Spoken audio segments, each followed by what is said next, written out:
প্রবাসীরা যখন মৃত্যুবরণ করে বিদেশে আমাদের জন্য ইনকাম করতে গিয়ে মুখে রক্ত তুলে যখন মৃত্যুবরণ করে, এই লাশটা দেশে আনার তেমন ব্যবস্থা এম্বাসি থেকে ওইভাবে করা হয় না।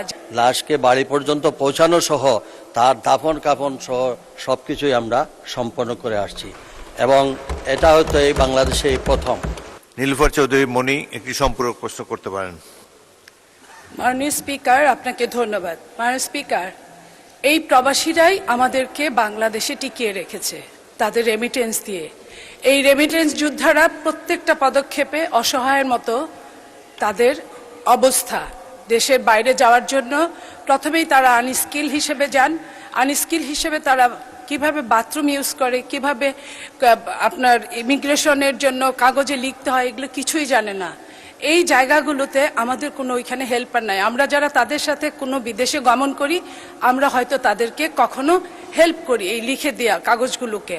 তারপরে যেটা হয়, প্রবাসীরা যখন মৃত্যুবরণ করে বিদেশে আমাদের জন্য ইনকাম করতে গিয়ে মুখে রক্ত তুলে যখন মৃত্যুবরণ করে, এই লাশটা দেশে আনার তেমন ব্যবস্থা এম্বাসি থেকে ওইভাবে করা হয় না, যে কারণে লাশগুলো আপনার দিনের পর দিন মর্চুয়ারিতে থাকতে থাকে কিংবা ওই দেশেই হয়তো বা তাদের দাফন হয়। কালার এক্সপার্ট ডার্ক স্যাপ এবং মাইল্ড অন হ্যান্ডস টেকনোলজি সমৃদ্ধ অরিক্স অ্যাডভান্স ডিটারজেন্ট পাউডার আপনার লন্ড্রি এক্সপার্ট।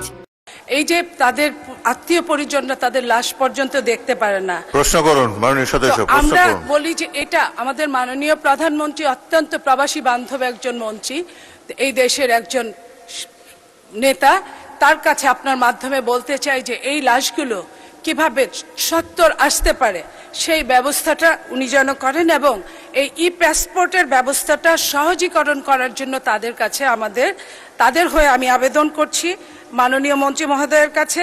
এবং আরেকটা যেটা প্রশ্ন মাননীয় স্পিকার, সেটা এই দেশ থেকে যারা নারীরা যায় প্রবাসে, তাদের যে কত হেনস্থা হতে হয়, তাদের সম্ভ্রম, তাদের ইজ্জত, তাদের সবকিছু, এই নারীদেরকে মাননীয় স্পিকার, এই নারীদেরকে কিভাবে আরো সহজীকরণ ভাবে বাইরে পাঠানো যায়, তাদের সম্মান ইজ্জত নিয়ে তারা যেন থাকতে পারে, এই ব্যবস্থাটা মাননীয় মন্ত্রী কিভাবে করবেন আমি জানতে চাই আপনার মাধ্যমে। ধন্যবাদ মাননীয় স্পিকার। মাননীয় মন্ত্রী।